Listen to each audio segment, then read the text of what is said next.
was done by Senator Tony Moye. So at the end of the day, we do not have access to enter this place, no access to enter this place. So people were complaining.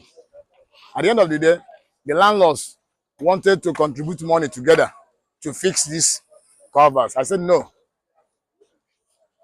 that we have to do it because we represent the masses. So these two culverts was done by myself last year. It is on record. You can ask people questions. We did another one at this junction, F-line junction.